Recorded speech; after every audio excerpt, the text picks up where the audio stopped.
You're listening to the Mitten Channel, Michigan Stories, Michigan Voices.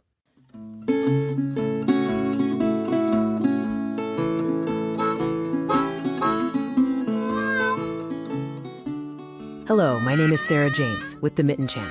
Thank you for listening to us today. Our podcast today is a feature on the life of John Prine, the revered singer-songwriter from Maywood, Illinois, who died on April 7, 2020, in Nashville at the age of 73, from complications related to COVID-19. We want to discuss the significance of John Prine's work was to the American working class. First, however, let's share his family history and background.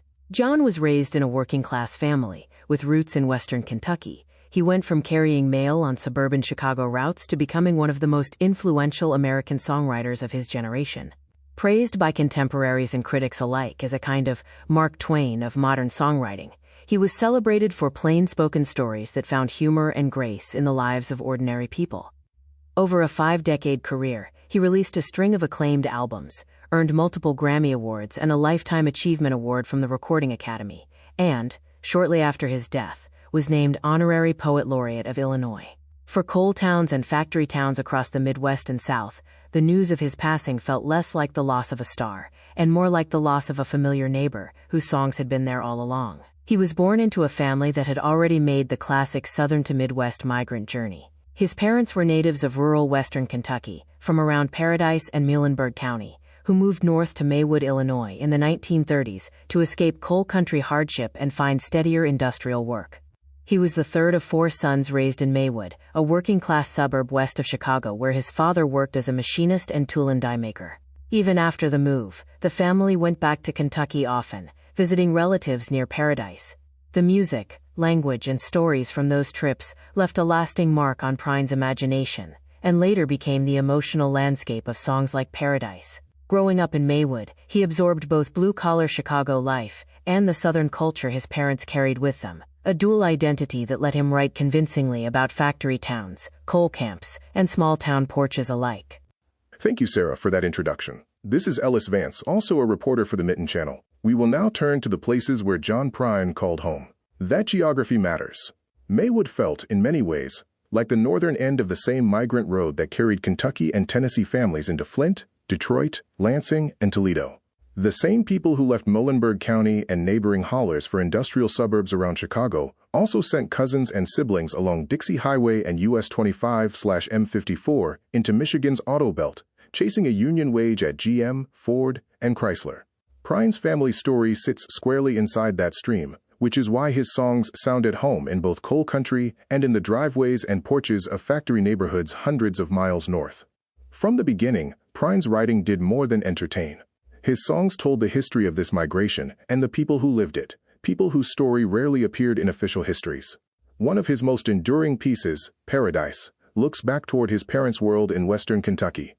In the song, he recalls traveling down to western Kentucky, where my parents were born, to a backwards old town, remembered so often that the memory is almost like a war, and a father who can no longer take his child back to Muhlenberg County, down by the Green River, where Paradise once stood, because Mr. Peabody's coal train has hauled it all away. It is a simple story on its face, but underneath it lies a record of what industrial extraction did to a place. Strip mines tearing up hillsides, a giant coal-fired plant rising over the river, homes and businesses bought out and leveled until only a cemetery on a hill remained. For families who came north from coal country, Paradise became more than a protest song or a nostalgic memory. It became a compact family history. It captured the experience of seeing a hometown literally erased by a company's machines, then carrying that erasure with you into a new life in a factory city. The people who later turned up on streets in Flint, Detroit, and Lansing, people with parents from Kentucky, Tennessee, or Arkansas, could hear in Paradise the story of why their families had left in the first place. The memory of a town that no longer existed traveled with them, and Prine gave that memory a melody. Let's look more deeply into what Prine's songwriting captured and where it fits culturally into what is known as Americana music. If Paradise explains why so many left, Sam Stone explains what happened to some of those who went away to war and came back broken. Sam Stone is one of the most powerful songs ever written about America's involvement in the Vietnam War. It tells the story of a veteran who returns home with shrapnel in his leg and trauma in his head, turns to drugs, and spirals downward while his family looks on, helpless. The haunting line, "There's a hole in Daddy's arm where all the money goes," says more in a few words about addiction, despair, and the failure of institutions than many books do.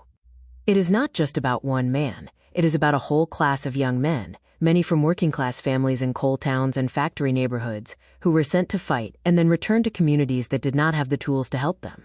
In places like Flint, Detroit, and their suburbs, that story was painfully familiar. These cities sent disproportionate numbers of sons to Vietnam, kids whose parents had left the South for auto work, and who now found themselves back on front porches and in small living rooms, watching a son they barely recognized.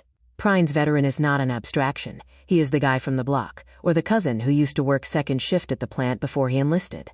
By putting Sam Stone's story into a plain-spoken ballad, Prine wrote down a grievance those families often carried in silence.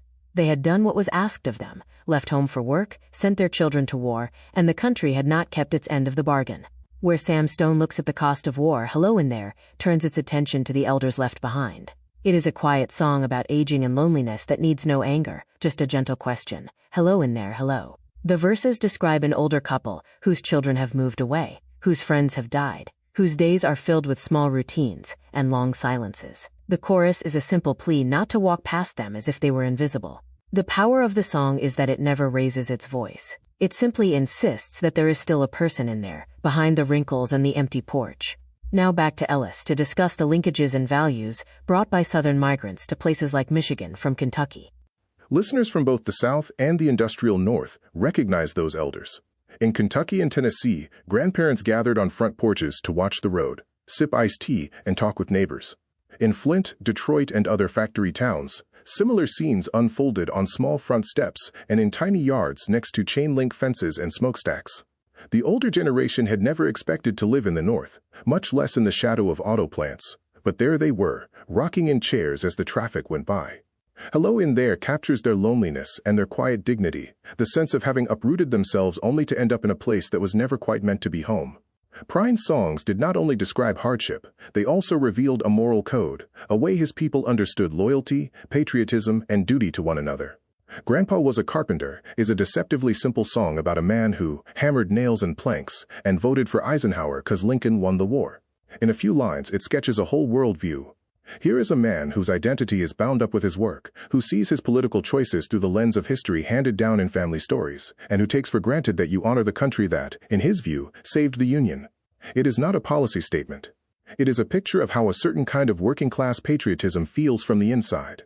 That mix of values, hard work, loyalty to family, pride in country as they understand it, a belief in doing your part, traveled north in the same cars and buses that carried these families from Kentucky and Tennessee into Illinois and Michigan. For the people in Prine's songs, patriotism was not abstract. It meant serving in the military, paying taxes, standing for the flag, and showing up at the plant day after day. In return, they expected a measure of security and respect, a job that could support a family, a neighborhood where people looked out for one another, a country that would not forget them. Those expectations rode with them on the long journey north, from Muhlenberg County to Maywood, from small towns along the Green River to neighborhoods on Dixie Highway and the streets of Flint, Detroit, and Lansing, where whole blocks of migrants learned to stick together when no one else would. Now back to Sarah to sum up the Mitten Channel's ode to John Prine. Taken together, these songs, Paradise, Sam Stone, Hello in There, Grandpa Was a Carpenter, and many others, form more than a catalog of characters. They are a long ledger of what a particular class of Americans lost and what they held on to.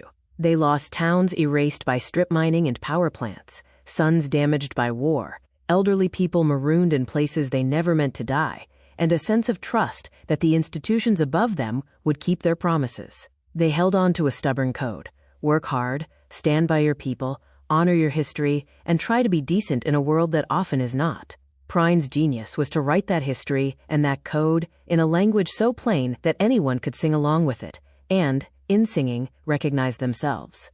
When he died, the official tributes focused on the craft, his wordplay, his humor, his influence on other songwriters, and all of that was true. But for the families who had come up the hillbilly highway, out of coal country and into factory towns, his death felt like something more. It felt like losing the one person who had been quietly keeping their minutes all along, writing down their stories in 3-minute songs no historian ever thought to consult. His music reached across state lines and decades, speaking to the people who left Kentucky and Tennessee and Arkansas for Illinois and Michigan, who found themselves in Maywood or Flint or Detroit, trying to make a life in a different hard place. This podcast is both an obituary and an ode, but it is also an introduction. John Prine's songs were never just about one town or one boy from Maywood. They were about a whole migration and a whole class of people trying to carry home with them into a new world. To understand what was lost when we lost him, it is necessary to look more closely at the world he came from, the coal towns that vanished, the highways that carried people north, and the factory cities where they tried to start over. Thank you for joining us today. Goodbye.